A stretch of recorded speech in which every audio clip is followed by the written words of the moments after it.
আমি ওইখানে পুলিশ যারা ছিল তারা পিছনে পালানো শুরু করে। জানের জায়গাটা ছেড়ে দিয়ে আমি ওইখানে বসে থাকি যে ঠিক আছে আজকে আমার জান চলে যাবে।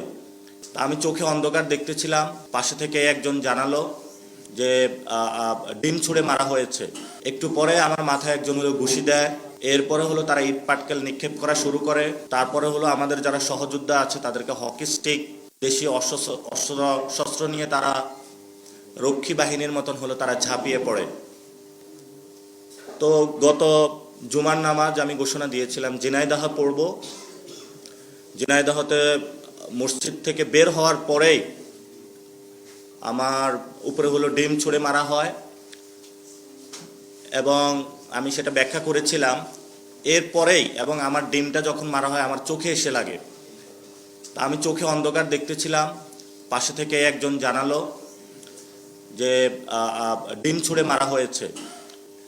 একটু পরে আমার মাথায় একজন হলো ঘুষি দেয়। এরপরে হলো তারা ইট পাটকেল নিক্ষেপ করা শুরু করে। তারপরে হলো আমাদের যারা সহযোদ্ধা আছে তাদেরকে হকি স্টিক, দেশীয় শস্ত্র নিয়ে তারা রক্ষী বাহিনীর মতন হলো তারা ঝাঁপিয়ে পড়ে। এবং আশ্চর্যজনক বিষয় হলো যারা আমাদের উপর অ্যাটাক করতেছিল তাদেরকে আমরা ধারণা করেছিলাম হলো তিনটি বাহিনী, ছাত্রদল, যুবদল, বিএনপি। কিন্তু ওই দিন আমরা আবিষ্কার করতে সক্ষম হইলাম তাদের সাথে আরেকটি বাহিনী আছে, সেটা হলো পুলিশ দল। যেটা আমরা আগে দেখেছিলাম ছাত্রলীগ, যুবলীগ, আওয়ামী লীগ, পুলিশ লীগ। এখন হলো পুলিশ খোলস পাল্টিয়ে হলো পুলিশ দল হয়েছে। তারা একসাথে যৌথভাবে আমাদের উপরে, যৌথ বাহিনীর উপরে হামলা করেছে। সেখান থেকে আমরা বাঁচার জন্য একটু সামনে গিয়ে জনতা তাদেরকে প্রতিরোধ করে এবং সেখানে তাদের যে অস্ত্রশস্ত্র তারা নিয়ে এসেছিল সেই জায়গা থেকে আমরা একটা স্টিক উদ্ধার করতে সক্ষম হই এবং সেটা বিএনপির পক্ষে যিনি প্রোপাগান্ডা করে থাকে জুলকারনাইন সায়ের পুরো বাংলাদেশে ছড়িয়ে দেয় যে আমরা নাকি আগ্নেয়াস্ত্র বহন করেছি। তা আমরা সরকারকে চ্যালেঞ্জ করছি, যারা এই ধরনের প্রোপাগান্ডা চালিয়েছে, ভিডিও ফুটেজ রয়েছে, কোনো ধরনের এই ধরনের যদি আগ্নেয়াস্ত্র, কোনো ধরনের যদি অস্ত্র আমরা বহন করে থাকতাম, আমরা সরকারকে চ্যালেঞ্জ করছি, তাহলে আমি স্বেচ্ছা কারাবরণ করবো ইনশাআল্লাহ। এরপরে যখন আমাদের উপরে হামলা হলো, হামলার পরে আমরা বিচারের জন্য থানায় গেলাম। থানায় যাওয়ার পরে তারা মামলা না নিয়ে বিদ্যুতের লাইন তারা অফ করে দিল। আমরা চেক করলাম আশেপাশে প্রত্যেকটা জায়গায় হলো বিদ্যুৎ আছে, শুধু ঝিনাইদহ সদর থানা বিদ্যুৎ ছিল না। তারা 6 ঘন্টা বিদ্যুৎ অফ রেখেছে। তারা শুধু আশান্বিত করছিল মামলা নিবে। একটু পরে ওসি, এএসপি হলো থানা থেকে হলো সটকে পড়ে।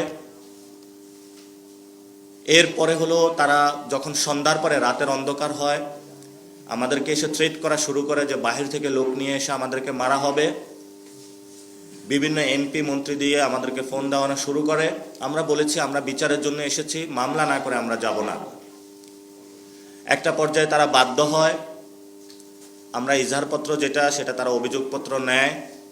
আমাদের উপর যারা হামলা করেছে সুনির্দিষ্টভাবে ভিডিও ফুটেজ দেখে তাদেরকে আমরা সেখানে হলো তাদেরকে মামলা দিয়েছি এবং সেখানে আমরা ঝিনাইদহ যিনি জেলা প্রশাসক রয়েছেন আব্দুল মজিদের নামটাও ছিল। পুলিশ যখন বলেছে যে তার নাম বাদ দিতে হবে, যেহেতু উনি প্রত্যক্ষ ছিলেন না পরোক্ষভাবে ছিলেন, আমরা নাম বাদ দেই। তারপরে তারা মামলা নেয়।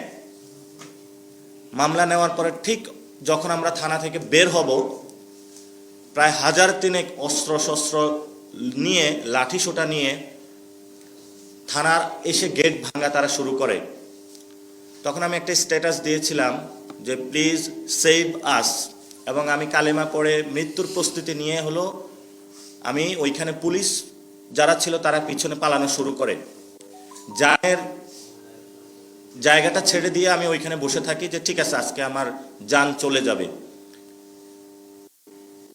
পরবর্তীতে তারা যখন এসে দেখলো যে আব্দুল মজিদের নামটা বাদ দেওয়া হয়েছে এবং পুলিশ তাদেরকে বলো তোমরাও একটা মামলা দাও, এই মামলায় কিছু হবে না, তোমাদের মামলাটাই অ্যাক্টিভ করা হবে, তখন পুলিশ তাদের সাথে একটা নেগোসিয়েশন করে।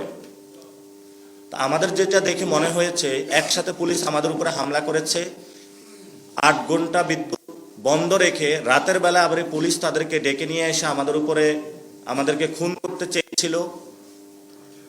আমার ওই সময় হলো বাহিরের যে চিত্রটা দেখেছি, মুক্তিযুদ্ধের পরে আমরা রক্ষী বাহিনীর কথা শুনেছিলাম, তাদের বর্বচরিত ইতিহাসের কথা আমরা পড়েছি বইয়ে, কিন্তু যদি সচক্ষে দেখার সুযোগ, সেটা হলো আমরা গোপালগঞ্জে দেখে এসেছিলাম আর ঝিনাইদহতে দেখে এসেছিলাম।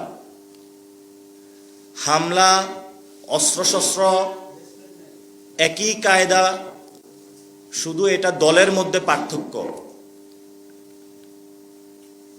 এবং আমরা যখন ঝিনাইদহ থেকে তারপরে চলে আসি, এরপরে অয়ন নামে যুবশক্তির একজন নেতা, যার আব্বু হলে স্ট্রোক করেছে, হাসপাতালে তার বাবা চিকিৎসাধীন, সে বাবার পাশে গিয়েছে রাতের বেলায়, তাকে সেখান থেকে হলো ডিবি তুলে নিয়ে আসে। আশিক নামে একটা ছেলে, তাকে হলো ডিবি তুলে নিয়ে এসে রিমান্ডে নিয়ে যায়।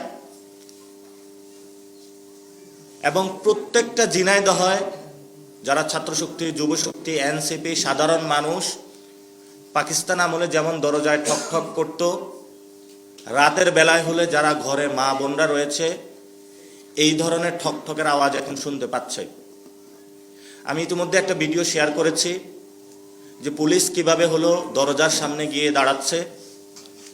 সরকার হলো জঙ্গল সলিমপুর থেকে যৌথ বাহিনী দিয়ে মুক্ত করার প্রচেষ্টা চালাচ্ছে, কিন্তু ছাত্রদল, যুবদল, বিএনপি এবং পুলিশ মিলে তারা নব্য একটি আইনের শাসনকে ব্যত্যয় করে জঙ্গলি শাসন কায়েম করেছে তারা ঝিনাইদহে। আপনারা দেখেছেন গতকালকে আমাদের সংগঠক হাসনাত আবদুল্লাহ সেখানে গিয়েছে, যারা আহত আছে তাদের সাথে কথা বলেছে। এখন পর্যন্ত আমরা সেই ধরনের আশার বাণী মানুষ থেকে শুনতে পাইনি, এখনো গ্রেপ্তার চলছে। এবং পুরো বাংলাদেশে যদি আমরা চিত্র দেখি, দেশে কোনো আইনের শাসন নাই, দেশে হলো একটি জঙ্গলি শাসন চলছে। এবং দেশে একটি বাহিনী, রক্ষী বাহিনীর ভূমিকা অবতীর্ণ হয়েছে, যেই রক্ষী বাহিনী আপনার কোনো যুক্তিতর্ক মানছে না, ক্ষমতার মোহে পাগল হয়ে যেখানে পারে মানুষের সাথে চাঁদাবাজি করছে, সন্ত্রাসী করছে, মানুষের উপর আঘাত করছে। এবং সরকার যখন বিচারের কথা বলে 1 মাসের প্রতিশ্রুতি নিয়েছিল রামিসার হত্যাকাণ্ডে, কিন্তু আজকে কত দিন হয়েছে আমরা সরকার থেকে একটি টু শব্দ পাইলাম না শহীদ উসমান হাদি ভাইয়ের বিচারের হত্যাকাণ্ড নিয়ে।